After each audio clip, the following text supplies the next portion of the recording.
In a decisive move to secure national interests, the Pakistan Navy has officially launched Operation Muhafiz-ul-Bahr. This large-scale maritime initiative is designed to protect national shipping and ensure the uninterrupted flow of energy imports amid the escalating Persian Gulf crisis. Working in close coordination with the Pakistan National Shipping Corporation, the Navy is now providing armed escorts for merchant vessels. With 90% of the nation's trade conducted via sea, this operation serves as a critical shield against the multidimensional threats currently paralyzing regional sea lanes. Disturbing intelligence reports indicate that the Afghan Taliban have begun positioning military assets and personnel within sensitive civilian areas and densely populated neighborhoods.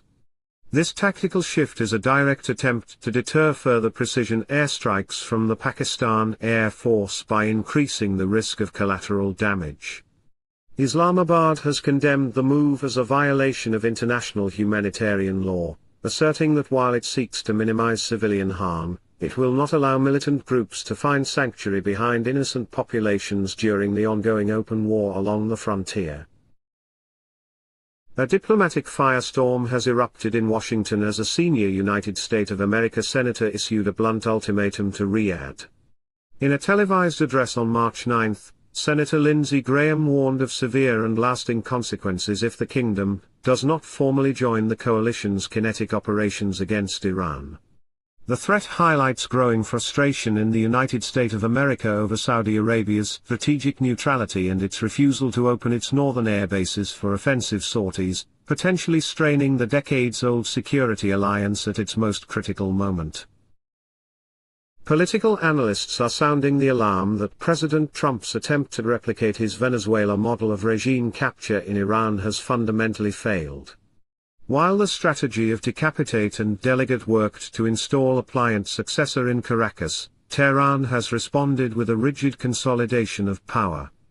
The swift appointment of Mojtaba Khamenei as the new supreme leader, backed by a hardline Revolutionary Guard Council, indicates that the Iranian state is transforming into a military dictatorship rather than collapsing, leaving Washington without a moderate partner to facilitate a transition. From Gwadar to Washington, this is Pak Geo Defense Update, Pakistan's voice in the world of defense and geopolitics. Please subscribe. Despite the catastrophic mining of the Strait of Hormuz, Saudi Arabia has officially guaranteed priority oil status to Pakistan. In a landmark agreement reached on March 4, the kingdom has designated the Red Sea port of Yanbu as a dedicated hub for Pakistani energy needs. By bypassing the contested Persian Gulf, Saudi Arabia will prioritize the dispatch of crude and finished petroleum products to Karachi, ensuring that Pakistan's economy remains shielded from the global supply paralysis. This energy lifeline underscores the deep-rooted strategic bond between the two nations, providing Islamabad with the stability needed to navigate the regional storm. The theater of war has become a live laboratory for Beijing, as China's Jilin-1 spy satellite network monitors the United States of America-Iran conflict in unprecedented real-time. With over 200 satellites now in orbit as of March 2026, this massive constellation provides high-frequency revisits, up to 40 times a day, allowing Chinese analysts to track U.S. carrier strike groups and F-22 stealth deployments with sub-meter precision. Intelligence firms like Mizar Vision are reportedly using this data to map American kill chains and air defense responses under Operation Epic Fury. The Pakistan Army has reported significant tactical victories in the Arandu and Kurram sectors following intense cross-border engagements. Under the umbrella of Operation Gozab-Lilhar, Pakistani ground forces and heavy artillery successfully dismantled multiple Afghan Taliban forward posts and specialized hideouts. Security sources confirm that these positions were being used to launch unprovoked fire at Pakistani border patrols.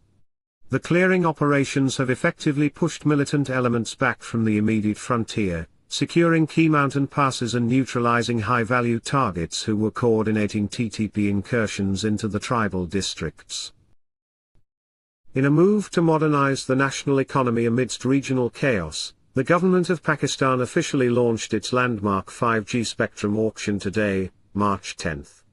Finance Minister Mohammad Aurangzeb described the event as a pivotal milestone, expressing confidence that next-generation connectivity will double spectrum availability and drive growth in AI and blockchain sectors.